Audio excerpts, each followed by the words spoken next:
Faltam só 2 dias para a data tão aguardada, 28 de julho, um domingo, 8 horas da noite, a aula inaugural da nossa segunda turma do Programa de Formação em Empreendedorismo e Negócios Empreendedor Mestre, programa com os maiores professores e professoras do Brasil e que tem a primeira aula aberta, gratuita, pública, para todo mundo poder assistir. E uma aula cheia de conceito prático para você poder aplicar na sua vida, para o seu negócio, para a sua caminhada empreendedora, que eles vão fazer muita diferença. Um abraço e até breve, hein?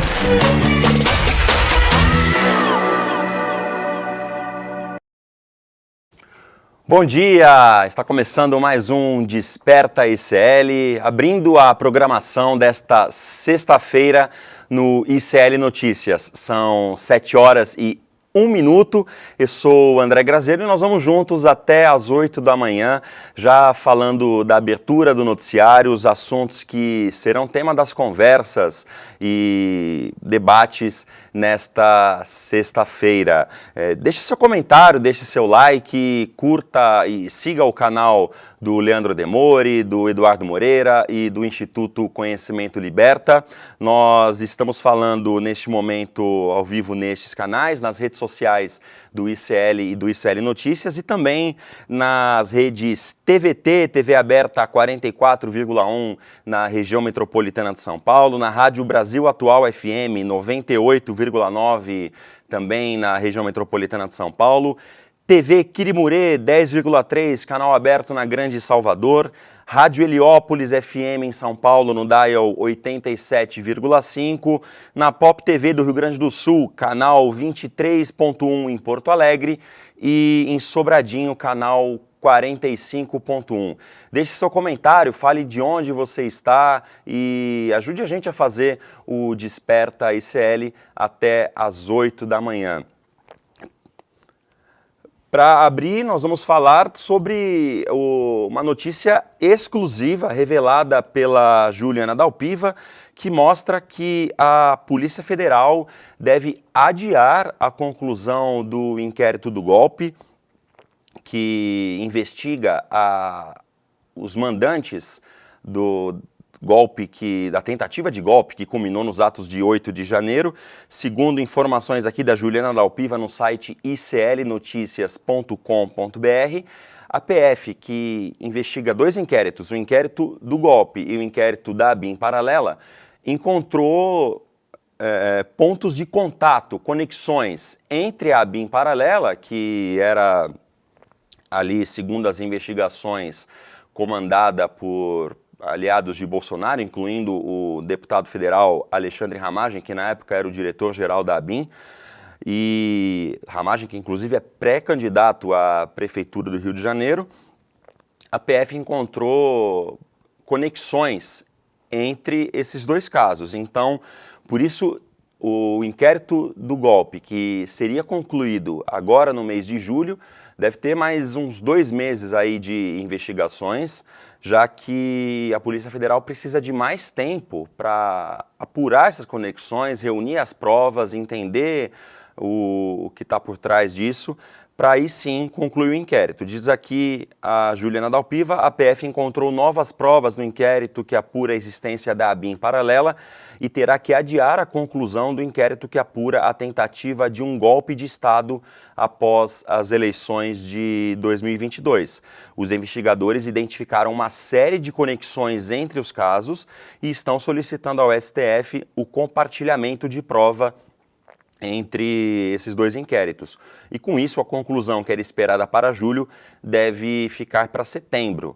A questão é, em outubro tem eleição municipal. Então, existe uma certa pressão até para que não adia para depois da eleição, para não respingar no resultado eleitoral, mas, segundo a coluna, a PF não vai se pautar pelo calendário eleitoral. A eleição é no primeiro domingo de outubro, porém, o inquérito ficando pronto, a PF vai apresentar as conclusões e ponto final. Não tem essa de, não, a gente vai esperar para novembro, depois do primeiro turno, depois do segundo turno, enfim. Porque o calendário da Polícia Federal, segundo a coluna da Ju Dalpiva apura, não vai se pautar pela agenda eleitoral. Os investigadores disseram que quando o caso for concluído, será relatado normalmente e quando os crimes forem totalmente tipificados, os indiciados serão apontados no relatório final, independentemente da proximidade da eleição municipal. E existem nomes em disputa na eleição municipal que têm envolvimento no inquérito da ABIN paralela. Por exemplo, o deputado federal Alexandre Ramagem, que é pré-candidato à prefeitura do Rio de Janeiro, e também o vereador Carlos Bolsonaro, que também do PL do Rio, que vai disputar mais uma eleição. Esses são dois nomes importantíssimos nesse inquérito. As investigações até agora da ABIN paralela apontam para um envolvimento bastante robusto deles dois nesse caso, né? nessa estrutura de espionagem, de arapongagem e de produção de dossiês com informações, inclusive falsas, para detratar adversários. Então, não deve, mas, independentemente disso, a APF vai concluir os trabalhos até setembro. Isso pode causar certa frustração, né? Porque a expectativa política de quem quer ver esse golpe, ou essa tentativa de golpe suposta ser apurada, investigada e finalmente punida, se frustra um pouco em relação ao prazo, né, da investigação da Polícia Federal. Afinal de contas, já faz praticamente 1 ano e 7 meses que esses fatos ocorreram, né? Foi em janeiro de 2023, a gente está em 26 de julho de 2024, então é certamente frustrante, né, no tempo da política que até agora isso não tenha sido concluído. Porém, existe uma questão, e o Demori fala muito isso, né? Se o envolvimento fosse do Zé da Esquina, do André Graziano, do Leandro Demori, certamente esse inquérito já teria tido um pouco mais de celeridade.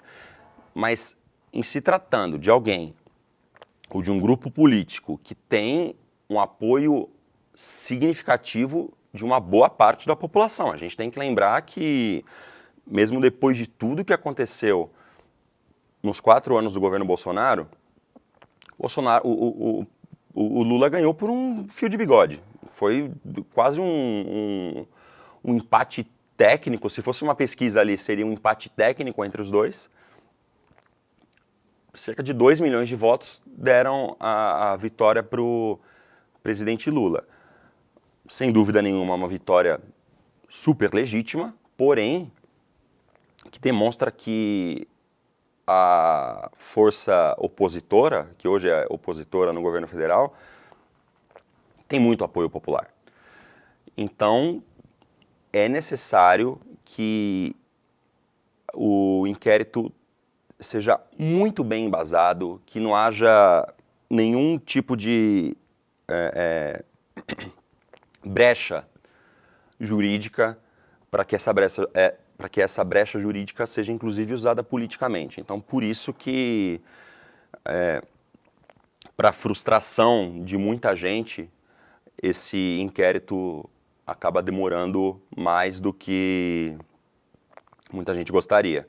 Mas é isso, então, o inquérito do golpe, apontando os responsáveis, os mandantes, e aí a gente vai lembrar de diversos nomes do governo federal que circulavam no Palácio do Planalto entre 2019 e 2022.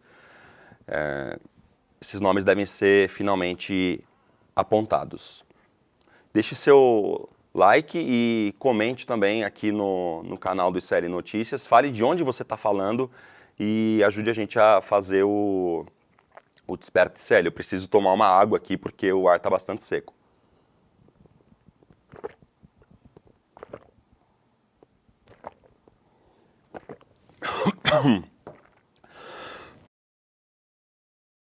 Me desculpem. Mas vamos lá. Venezuela. Houve uma reunião ontem entre o chanceler do Brasil e o chanceler da Colômbia. No próximo domingo vai haver a eleição venezuelana, que vai definir se Nicolás Maduro conquista a terceira reeleição ou se a oposição vence. O principal candidato de oposição é o Edmundo Gonçalves. O embaixador, ou melhor, o chanceler Mauro Vieira, recebeu o ministro das Relações Exteriores da Colômbia. A princípio, segundo notícia aqui do jornal o Globo, essa reunião seria para discutir relação bilateral, mas evidentemente o assunto que tomou conta dos dois países, que são... Inclusive os governos têm um certo, não é um alinhamento automático, mas um certo alinhamento ideológico com Nicolás Maduro. São governos de esquerda, tanto aqui no Brasil, ou centro-esquerda, tanto no Brasil quanto na Colômbia, embora muito críticos também, ultimamente, às posturas do Maduro. E durante a conversa, o Mauro Vieira, ministro das Relações Exteriores do Brasil, e Luiz Gilberto Murilo, da Colômbia, avaliaram que o resultado está em aberto e não dá para antecipar um ganhador, se será Nicolás Maduro ou Edmundo Gonçalves. O encontro durou 3 horas no Itamaraty, em Brasília. Os dois apresentaram opiniões coincidentes sobre o pleito e consideraram que as pesquisas de opinião no país vizinho são divergentes. De fato, existem pesquisas que colocam o opositor, Edmundo Gonçalves Urrutia, com até 60% dos votos. Há também pesquisas aí contratadas pelo chavismo, que apontam Maduro na frente, né? De qualquer maneira, alguns analistas internacionais avaliam que vai ser um resultado apertado, né? Na última eleição, Nicolás Maduro ganhou com mais de 60% dos votos, 67% se eu não me engano, mas houve acho que dos 20 milhões de votantes possíveis na Venezuela, só 9 milhões compareceram às urnas. Houve uma grande abstenção, porque a votação não é obrigatória, o voto não é obrigatório na eleição venezuelana. Por que houve essa abstenção tão grande? Porque a oposição, na época, alegando que a eleição não seria disputada de forma limpa, abdicou de disputar essa eleição. E isso acabou desmobilizando eleitores que já viam que o resultado estava definido, já que Maduro era o único candidato competitivo naquela disputa. Dessa vez, a situação é outra. Existem 2 candidatos competitivos, o próprio Maduro e o Edmundo Gonçalves. Então, por isso, a expectativa é de que a abstenção seja menor, consideravelmente menor, e não se sabe como isso vai afetar o resultado. Se a abstenção menor, os que deixaram de votar há 6 anos agora vão votar apoiando o Maduro ou apoiando o Urrutia, né? Enfim, é uma eleição ainda em aberto e certamente vai ser, ou possivelmente vai ser uma disputa muito apertada, né? A eleição na Venezuela é por voto eletrônico, não deve haver divulgação de resultado parcial. No próprio domingo, possivelmente, já vai ter o resultado e vai ser de uma vez. Não vai ter aquela emoção que a gente vê da curva de um candidato subindo, a curva de outro candidato caindo, enfim, ou um candidato se aproximando, o outro ganhando folga na liderança. Isso não vai acontecer. O que vai acontecer é simplesmente o resultado divulgado e espera-se que aceito por quem perder. A gente já mencionou isso, que muito se fala que o Maduro pode não aceitar o resultado. O filho do Maduro já afirmou que vão aceitar independentemente de quem ganhar. Mas há também desconfiança de que a oposição não aceite o resultado. Houve um acordo assinado, né? Ao todo são 10 candidatos. Desses 10, 2 são competitivos e 8 correm muito por fora. Houve um acordo na Venezuela para que os candidatos assinassem um termo se comprometendo a aceitar o resultado independentemente do vencedor. Esse termo foi assinado por 8 candidatos, incluindo Nicolás Maduro. Mas um dos candidatos que não assinaram o termo é justamente Edmundo Gonçalves Urrutia, candidato de direita que disputa com chances de vitória contra Maduro. A alegação do Urrutia é que não dava para assinar um acordo imposto e que ele não tinha confiança em aceitar resultado de urnas que ele não pudesse, ou o grupo político dele, o partido político dele não pudesse auditar. Então, embora fale-se nada, né, pouco ou nada sobre isso na cobertura da Venezuela feita a partir do Brasil, é importante salientar que também existe essa dúvida em relação à aceitação do resultado por parte da oposição venezuelana, caso Maduro conquiste a 3ª reeleição. E aqui ligado no Desperta ICL, a gente tem o Brasilindo de Inhapim, em Minas Gerais, a Vânia de Santa Maria, no Rio Grande do Sul, Ana Maria de Salvador, na Bahia, Ronaldo também de Salvador, gente do Brasil inteiro assistindo aqui ao Desperta ICL. Muito obrigado pela companhia. A Andréia de Vitória, no Espírito Santo, João Cosme de Casimiro de Abreu, no Rio de Janeiro, e a Marilene de Portugal. Um abraço a todo mundo, muito obrigado pela companhia. A gente mencionou aqui Santa Maria, no Rio Grande do Sul, e enfim, todo mundo se lembra da tragédia climática que atingiu o Rio Grande do Sul e que ainda tem consequências humanas e econômicas severas, né? Ontem, o ex-presidente Jair Bolsonaro esteve em Farroupilha, no Rio Grande do Sul, e vocês se lembram do prefeito de Farroupilha, que vou aqui abrir a notícia no iclnoticias.com.br, para me lembrar do nome dele, que é o Fabiano Feltrin, do PL, partido do Bolsonaro.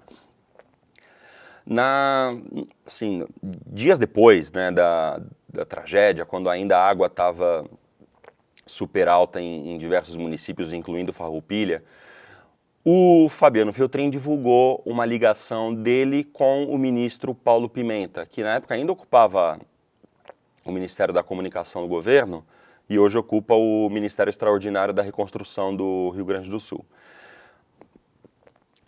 E a gravação mostrava o Feltrin cobrando de forma muito incisiva, ministro, vocês têm que mandar os recursos aqui para o Rio Grande, para Farroupilha, a população está passando necessidade, a cidade está destruída, enfim, ele cobrando de uma forma muito incisiva. E os dois falando ao telefone. A gravação mostrada pelo Feltrin mostrava só ele falando. Então, a impressão que se tinha quando essa gravação foi divulgada foi, nossa, o prefeito está extremamente ali preocupado com a situação da cidade dele, o que seria legítimo, né? E ele não está deixando barato, está cobrando de forma muito incisiva o ministro que não está mandando recursos, né? Porque o governo federal não está mandando recursos. Era essa a impressão que se tinha ao ver o Fabiano Feltrin falando com o Pimenta. Só que o Pimenta divulgou também a gravação do lado dele. O Pimenta tinha esse vídeo e divulgou. E aí ficou muito claro que o prefeito não tinha um plano de recuperação, não tinha enviado pedido formal para o governo federal. E existe uma coisa que se chama Lei de Responsabilidade Fiscal, que pode até dar impeachment de presidente, né? Se mandar um dinheiro que não tiver destinação certa, não é assim que as coisas funcionam. Existe uma certa burocracia, claro que em situações emergenciais a situação é diferente, mas existe uma certa burocracia, um rito burocrático que precisa ser minimamente cumprido ali para o envio do recurso. E aí, enfim, percebeu-se que o prefeito ou tentava manipular ali a situação, né? E esse prefeito ontem voltou ao noticiário. Veja esse vídeo, por favor, e daqui a pouco a gente conversa. A única coisa que eu não gostei foi a estátua em homenagem ao Alexandre de Moraes. Aqui não tem isso. Aqui não tem isso. A homenagem pra ele eu vou mostrar qual é que é, Vitorino. É só botar ele aqui na guilhotina, ó. Tá aqui a homenagem pra ele, ó. Boa!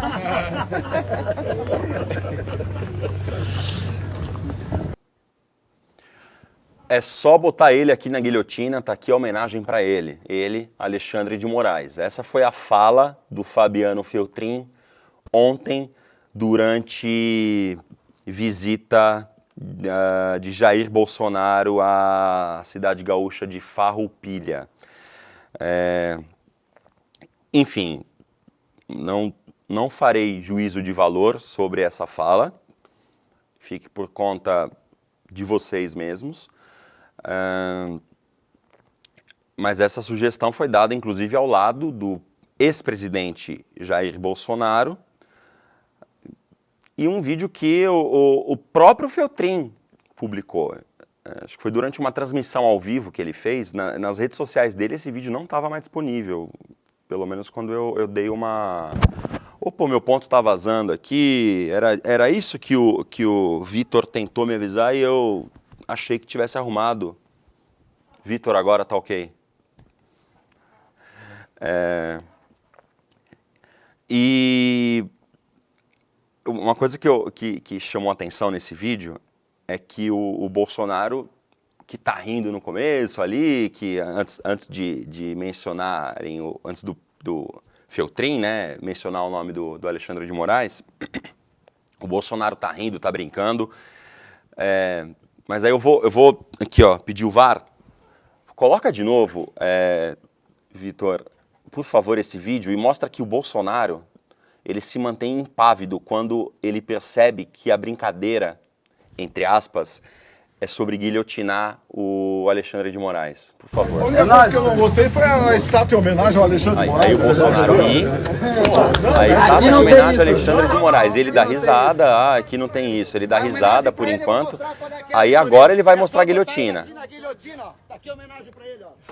E aí, ó, o vídeo, ó, olha a cara do Bolsonaro nesse momento, ó. Ele que tava sorrindo ali, cadê a estátua? Porque fazem a brincadeira ali. Cadê a estátua pro Alexandre de Moraes? Ó, volta. Mas em vez de voltar tudo, tem como só, assim, no VAR mesmo ali, ó, colocar a linha de impedimento. O Bolsonaro viu que ele estava impedido e não foi pro lance. É isso que aconteceu ali. Ele viu que ele estava impedido e falou, eu não vou nessa. Eu não vou nessa porque a situação já não tá boa pro meu lado. Eu não vou comprar essa briga aqui não. Mas enfim, Fabiano Feltrin decidiu comprar essa briga e deu essa declaração, fez esta brincadeira sobre Alexandre de Moraes. Você vê esse vídeo no Instagram do ICL Notícias, que é @icl.noticias. Porém, o Bolsonaro não é o tipo de cara que consegue manter a compostura por muito tempo. E ontem mesmo, temos aqui uma outra notícia, durante um comício também, nessa tour do Bolsonaro pelo Rio Grande do Sul, ele resolveu fazer o que ele costuma fazer com muita propriedade, mentir. E aqui, assim, a fala em si do Bolsonaro não é nem o que mais chama a atenção aqui, mas a gente vai usar aqui a informação. O Bolsonaro afirmou que porque, assim, ex-presidentes da República têm direito a assessores e a 2 carros. O Bolsonaro alegou que o governo Lula tirou esse direito dele, tirou 4 seguranças que ele tinha e 2 carros blindados. O que não é verdade, é mentira. E o mais grave é que o Bolsonaro disse que, ou insinuou, que o presidente Lula e o Supremo Tribunal Federal querem facilitar o assassinato dele Bolsonaro. E citou inclusive o caso do Trump, o atentado contra o Donald Trump nos Estados Unidos. Porém, a lei que diz que ex-presidentes da República têm direito a 2 veículos, não menciona que esses veículos são blindados, e o Bolsonaro tem esses 2 veículos à disposição, e esses 4 seguranças do Bolsonaro, que segundo ele foram retirados pelo governo e pelo Supremo, o que aconteceu? Eles são parte de inquérito que investiga, sim, um dos diversos inquéritos que investigam supostos crimes cometidos pelo ex-presidente. Uma das medidas cautelares do Alexandre de Moraes é impedir que Bolsonaro tenha contato com outros investigados e que esses investigados também tenham contato entre si. E esses 4 assessores, seguranças, fazem parte desse rol de investigados. Por isso, eles não podem atuar como seguranças de Jair Bolsonaro, porque a decisão de Alexandre de Moraes impede o contato entre eles. Isso não tem nada a ver com a segurança do presidente, mesmo porque o ex-presidente Bolsonaro, embora a nomeação seja feita pelo atual governo, a despesa seja feita pelo atual governo, e isso é o que a lei diz, não é nenhuma mordomia, não é nenhum privilégio. Todos os ex-presidentes vivos neste país têm direito a isso. José Sarney, Fernando Collor, Dilma Rousseff, Fernando Henrique, Michel Temer, todos, e Jair Bolsonaro, todos os ex-presidentes vivos têm direito a assessor e a carro.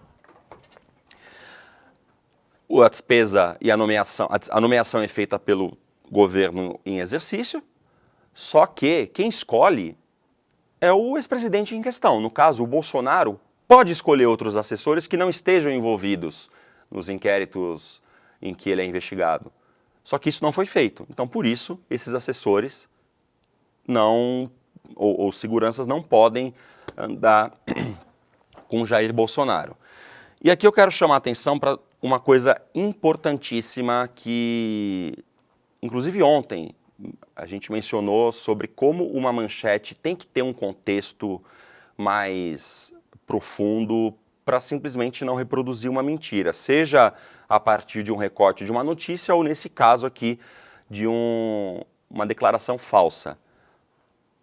Folha de São Paulo noticia esse mesmo assunto, essa mesma declaração do Bolsonaro, e a manchete diz: Bolsonaro cita Trump e insinua que Lula e STF querem facilitar seu assassinato.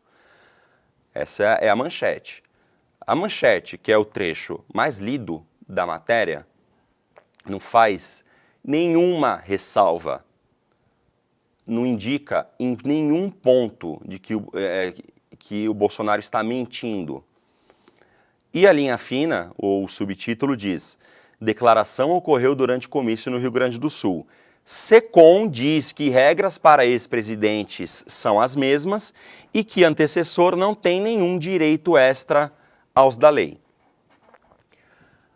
O contraponto é feito na linha fina, deveria estar na manchete, é feito na linha fina, porém atribuindo a SECOM. Aqui, o contraponto diz que quem contrariou a declaração do Bolsonaro foi o atual governo, a Secretaria de Comunicação do atual governo. No segundo parágrafo, aqui eles afirmam que A lei, no entanto, não prevê a disponibilização por parte da Presidência da República de automóveis blindados para ex-presidentes, apenas carros. Ou seja, não é uma contraposição do atual governo, não é uma guerra de versões, não é a fala do Bolsonaro rebatida pela fala do atual governo, é a fala do Bolsonaro contrariando a legislação. O texto da Folha deixa isso claro no segundo parágrafo. Quantas pessoas chegarão ao segundo parágrafo? Muito menos do que aquelas que leem só a manchete e a linha fina. A linha fina ainda faz algum contraponto ali, dando a versão da SECOM, mas não é uma versão. É a lei. A lei não é uma versão, a lei é um fato consolidado. A lei diz tal coisa. Então não é a SECOM que está dizendo. A SECOM está mencionando a lei, certo? Então o que importa não é o que diz a SECOM, o que importa é o que diz a lei. O ICL Notícias, acertadamente, eu inclusive ontem conversei com Chico Alves, que é o editor do portal ICL Notícias, falando, nossa, que título adequado, né? Como é bom ver um colega, não esperasse menos do Chico Alves, enfim, que é um profissional incrível e aprendo muito com ele. Mas é muito legal ver um cara que a gente já admira falando, putz, não é à toa que eu admiro esse cara, né? Porque aqui, Bolsonaro cita Trump e inverdades para insinuar que Lula e STF querem facilitar seu assassinato. Porque dizer que o Bolsonaro quer apenas... o Bolsonaro diz que Lula e STF querem facilitar seu assassinato, você fomenta a desinformação, a mentira, a falsidade, enfim, são inúmeras palavras possíveis para classificar o que diz Bolsonaro, nenhuma delas positiva, ditas por ele. Assim, obviamente, o jornalismo não se resume à manchete, não se resume ao título. Existe ali todo um trabalho de apuração, de consolidação da informação, que é destrinchado durante a produção do texto, mas o que o jornalismo profissional precisa entender é que a forma de se consumir notícia mudou, não é a mesma de anos atrás. Anos atrás, quando você... eu ainda, com 39 anos, peguei isso. Abria um jornal, abria uma revista, você ativamente estava buscando aquela informação. Então você já tinha uma certa predisposição de ler aquele texto inteiro, de entender o assunto, de se aprofundar um pouco mais. Hoje é diferente. O leitor, o consumidor, é mais passivo. Ele recebe na tela do celular, ele recebe na tela do computador, principalmente na tela do celular. Ali, seja dando scroll na rede social, seja mesmo navegando num site de notícia, o que também é até um pouco mais raro do que ser impactado em outros meios. A gente tem que pensar, quando a gente produz a notícia, né, a gente tem que pensar na forma como aquela notícia vai ser consumida.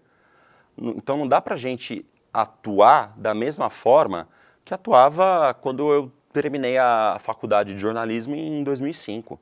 É diferente, o mundo mudou e o jornalismo, em prol da própria credibilidade, em prol da própria sobrevivência, precisa entender isso.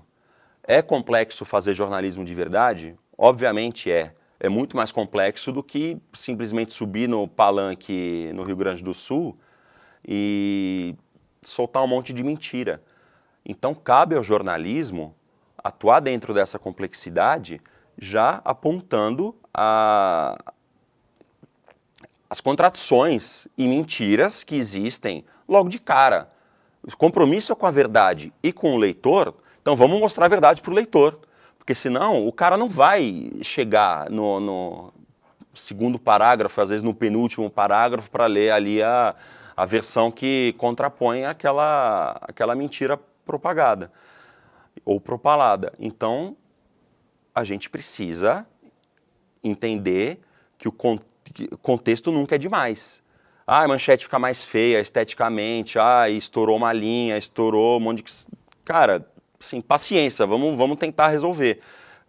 A questão estética tem que ser, inclusive, secundária em relação ao fato, né? O fato tem que se sobrepor. E o fato é, Bolsonaro está mentindo. Não importa o que ele disse é menos importante na notícia se a gente não destacar que essa notícia é uma mentira. E essa não é só uma questão da mídia tradicional aqui.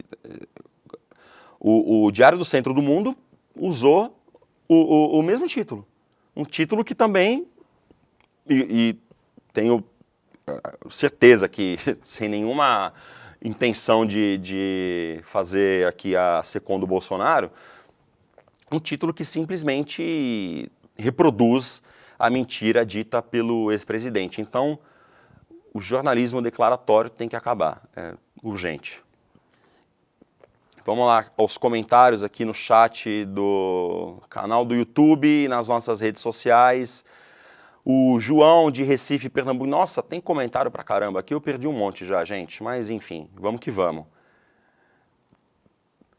Recife, Salvador, tá aqui a galera aqui informando padrão ICL é igual à verdade. Sim, é verdade. O ICL tem uma linha editorial muito clara, mas a gente trabalha com a verdade. Isso é um fato incontestável aqui.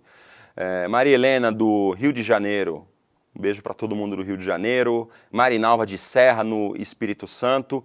Rio de Janeiro, 19 graus. Acho que está ainda mais calor. Aqui o meu computador marca 14 graus em São Paulo. Eu saí de casa antes das 6 da manhã, tava frio. Enfim. De novo no iclnoticias.com.br, uma das grandes estrelas da CEPAC, que é aquela reunião conservadora, né, ou de extrema-direita. Eles chamam de conservador, mas o conservadorismo não é exatamente isso, né? Enfim, essa reunião da CEPAC que aconteceu em Santa Catarina foi o Javier Milei, presidente da Argentina. E o Javier Milei começou a ser até incensado por meios liberais, por setores liberais, ou da imprensa, ou da economia, como, olha só, ele está diminuindo o déficit da Argentina, está acontecendo, enfim, diminuiu a inflação no começo e tal. O que aconteceu na Argentina? O Javier Milei simplesmente atuou de uma forma avassaladora para desmontar o Estado argentino. E com menos investimento estatal, um país que já tem dificuldade econômica, evidentemente a inflação de demanda vai cair, que é o que aconteceu no início do governo. Porém, o preço disso, além de ter muita gente passando fome, muito mais do que já tinha na Argentina, e já não era pouca gente, em 5 meses, o setor privado argentino perdeu 177 mil postos. No setor público, 25 mil foram demitidos. E a meta é chegar a 75 mil demissões. Existe uma falácia liberal que é também muito dita aqui no Brasil, de que o Estado é inchado, o funcionário público é encostado, fica mamando na teta do Estado, é um bando de vagabundo. Aqui eu estou falando de Brasil, tá? Eu não tenho um conhecimento profundo sobre o Estado argentino, mas na realidade brasileira o que acontece é o seguinte: quando a gente fala de funcionário do Estado, de funcionário público, a gente está falando de professor, de assistente social, médico, enfermeiro, profissionais de saúde de diversas áreas. A gente não está falando de marajá, para usar o termo que Collor adorava, de marajá que ganha super salário. Uma certa casta do funcionalismo público ganha super salário. Essa casta não foi afetada pela reforma da Previdência draconiana, aprovada, por exemplo, pela dupla Bolsonaro-Guedes. Essa casta não foi afetada.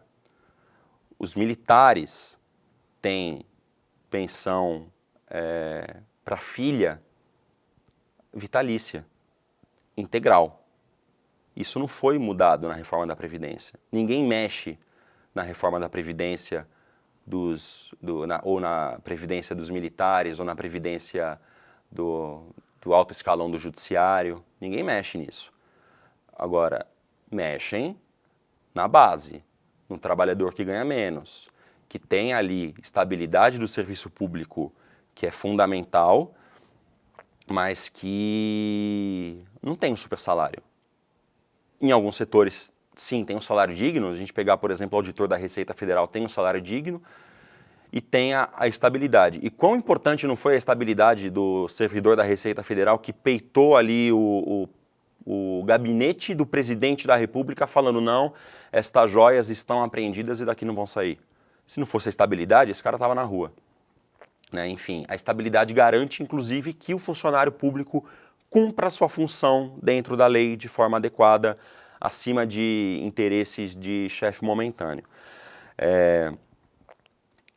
E essa ideia de Estado mínimo ou Estado quase inexistente é global, né? Sim, dentro da direita liberal e da extrema-direita. O Milei, que já demitiu 25 mil trabalhadores da Argentina, quer chegar a trabalhadores do setor público, tá? Quer chegar a 75 mil demissões, ou seja, é desmontar o Estado argentino. Matéria do Brasil de Fato aqui no portal do Série Notícias. Entre novembro de 2023 e abril de 2024, o setor privado da Argentina demitiu cerca de 177 mil trabalhadores, segundo o relatório do Centro de Estudos de Política Econômica, o CEPA. O levantamento indica como causas a recessão econômica aprofundada no governo ultraliberal de Javier Milei e a consequente queda no consumo. Os números não incluem a situação do mercado informal, que corresponde a quase metade da força de trabalho na Argentina e que deve aumentar.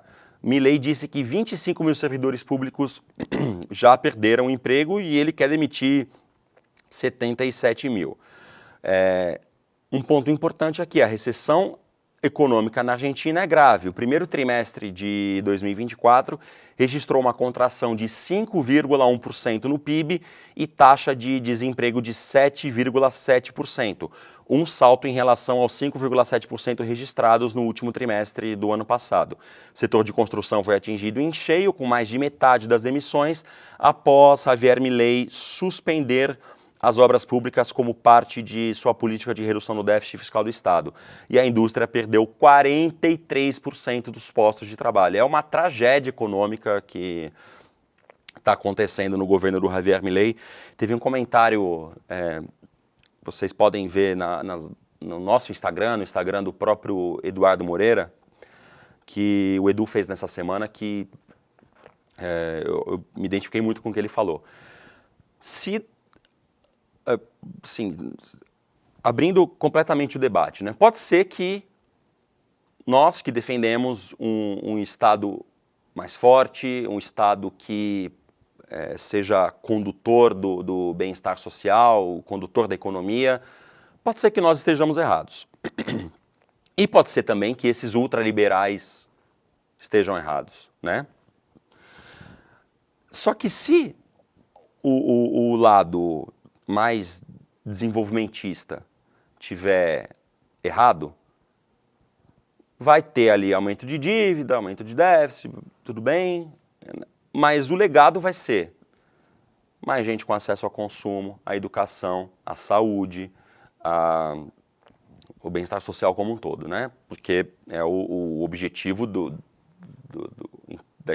intervenção estatal no final das contas, promover desenvolvimento, tudo, mas, enfim, garantir o bem-estar das pessoas. Se os ultraliberais estiverem errados, o legado é destruição, o legado é devastação. Então, tem que ficar claro uma coisa, o Milei, com o que ele está promovendo na Argentina, ele está dando todos os argumentos do mundo para que a gente saiba que a direita ultraliberal, que que sim, é uma mistura de direita ultraliberal com extrema-direita, né, que tem muito mais convergência do que divergência entre eles, que essa direita é devastadora para qualquer país. Não é, evidentemente, o que ninguém deseja para a Argentina, mas é a realidade posta hoje. Mais gente desempregada, mais gente passando fome e um país com a economia se retraindo. São 7h45, noticiário internacional.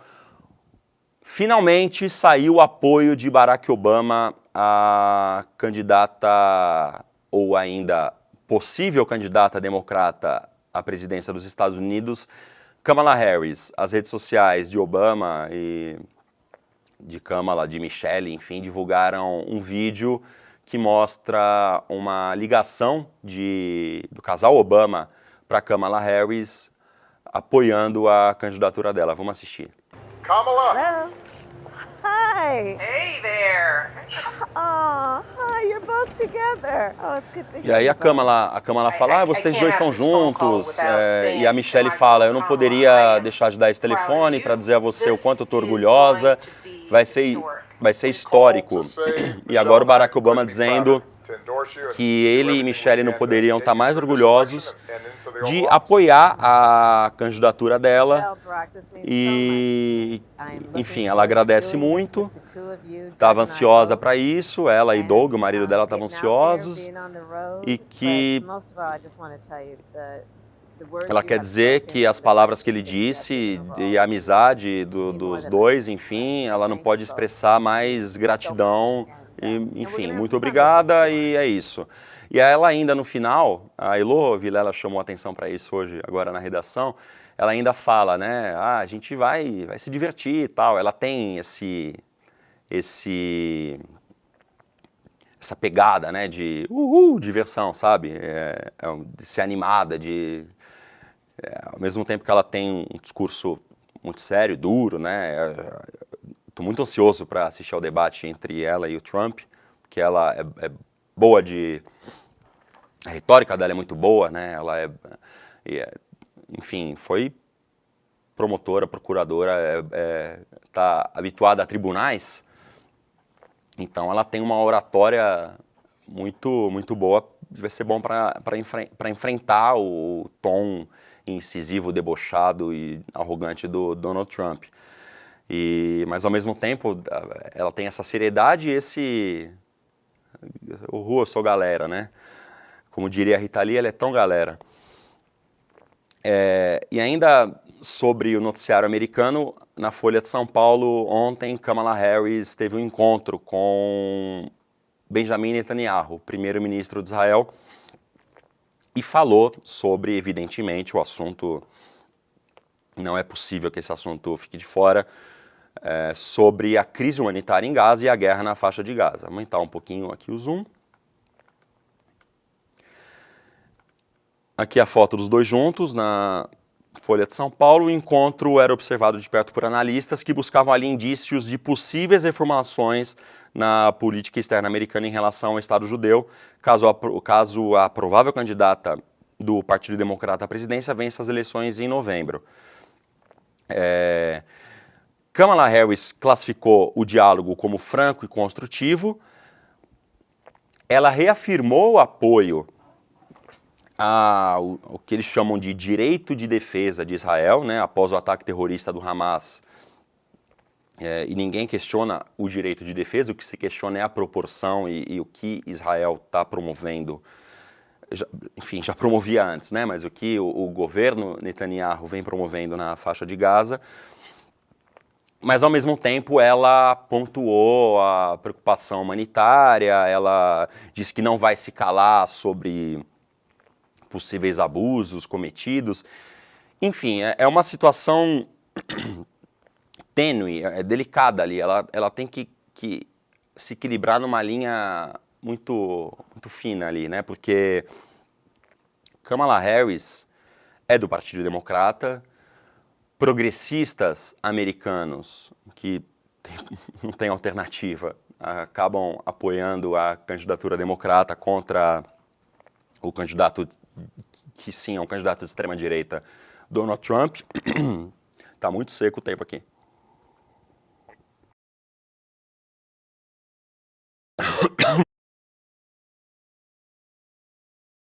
Desculpem, gente.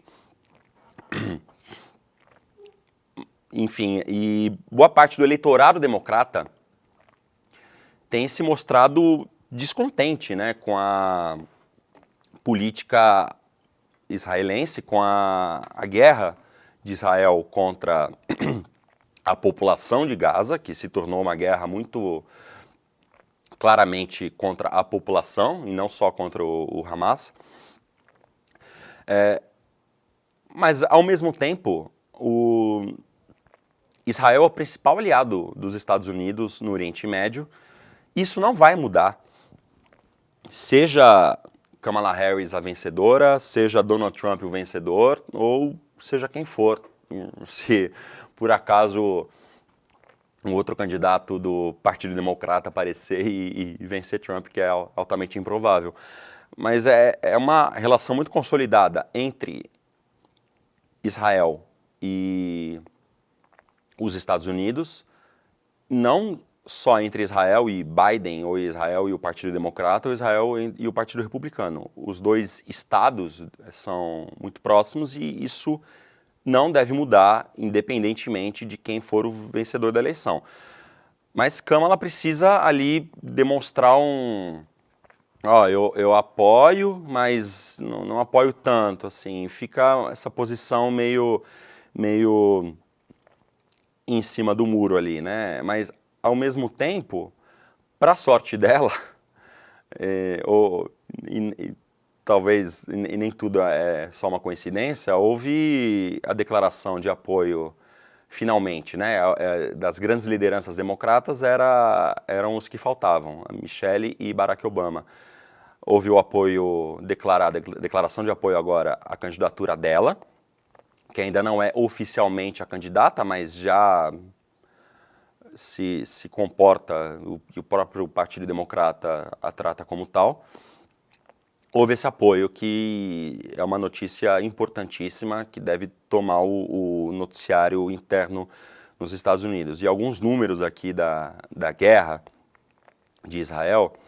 Desde o começo da guerra, em outubro passado, mais de 39 mil pessoas morreram em Gaza, segundo os cálculos de autoridades locais, ligadas ao grupo terrorista Hamas. Sim, porém, o Hamas ele tem o braço armado, que promoveu o ataque terrorista e é apontado como grupo terrorista pelos Estados Unidos, Israel, enfim.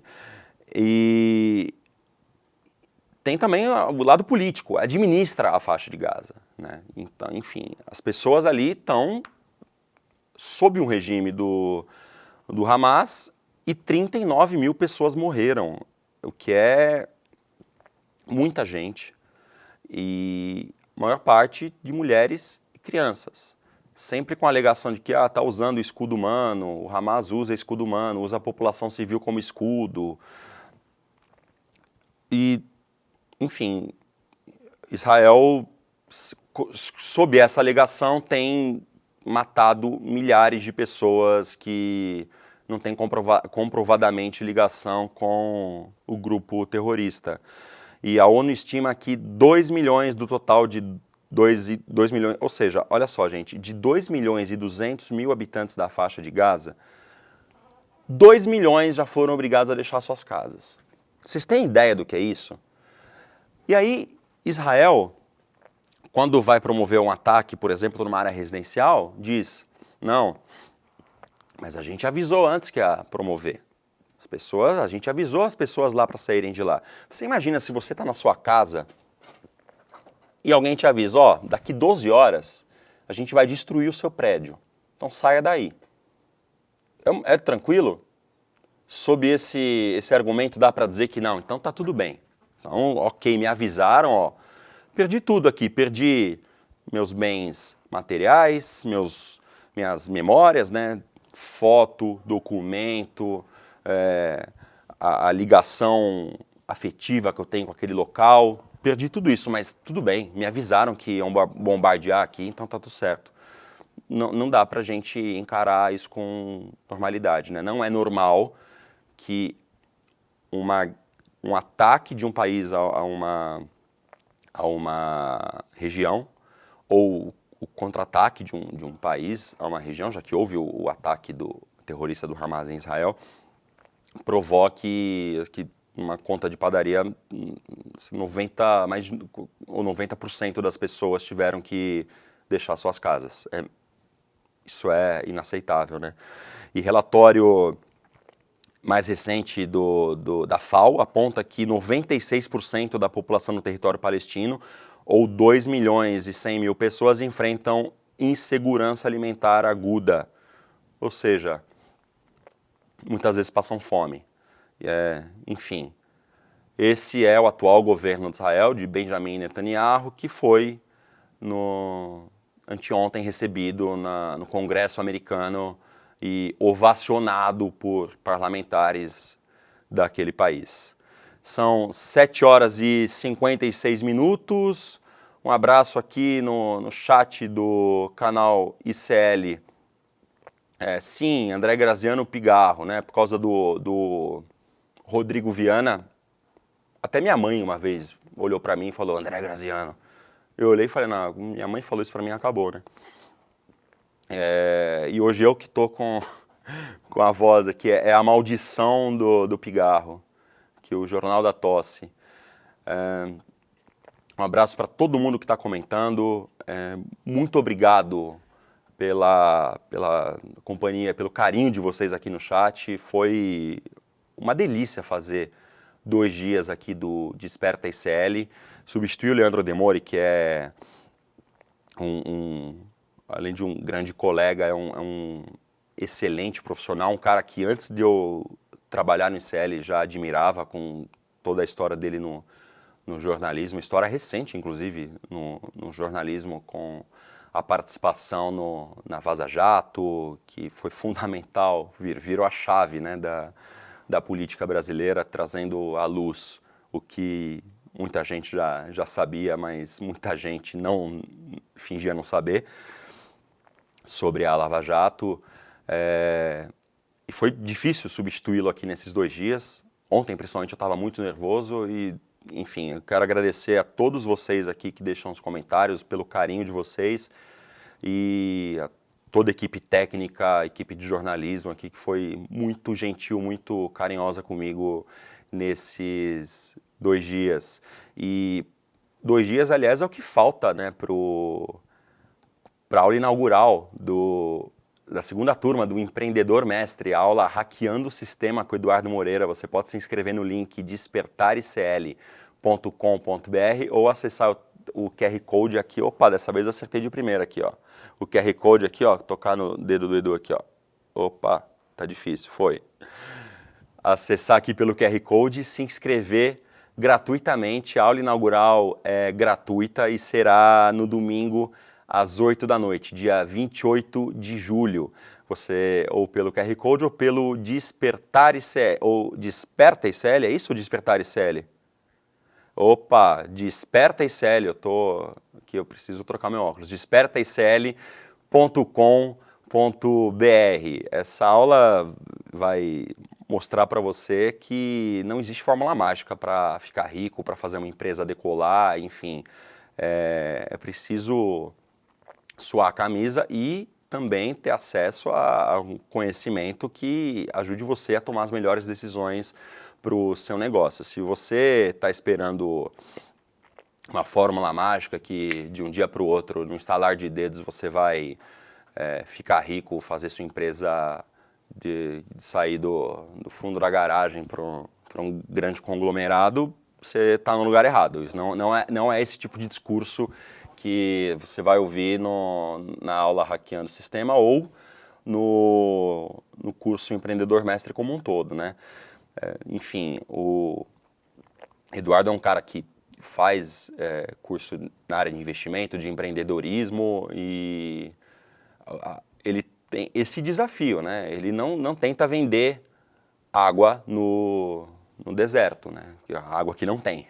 Ele vende onde tem, ensinando as pessoas de fato que não existe fórmula mágica, que se alguém está vendendo para você uma fórmula mágica dizendo que você vai ficar rico de um dia para o outro, você está sendo enganado, essa pessoa está te enganando. Então, se você quer acesso aos melhores professores, com métodos científicos, métodos que vão de fato ajudar você para e passo a conquistar mais espaço para o seu negócio, você acessa o QR Code e se inscreve para a aula inaugural do Despertar, ou melhor, do Empreendedor Mestre, para a segunda turma do Empreendedor Mestre. O Desperta ICL fica por aqui, são 8 da noite e você fica agora com... Ou 8 da manhã, né, gente? Eu tô dormindo tão pouco que eu tô perdido no fuso horário. São 8h01 e agora no horário de Brasília, e você fica agora com o ICL Notícias primeira edição. Hoje tem a Roberta Garcia, a Heloísa Vilela e o Eduardo Moreira. Um abraço e muito obrigado. Faltam só 2 dias para a data tão aguardada, 28 de julho, um domingo, 8 horas da noite, a aula inaugural da nossa segunda turma do Programa de Formação em Empreendedorismo e Negócios Empreendedor Mestre, programa com os maiores professores e professoras do Brasil e que tem a primeira aula aberta, gratuita, pública, para todo mundo poder assistir. E uma aula cheia de conceito prático para você poder aplicar na sua vida, para o seu negócio, para a sua caminhada empreendedora, que eles vão fazer muita diferença. Um abraço e até breve, hein?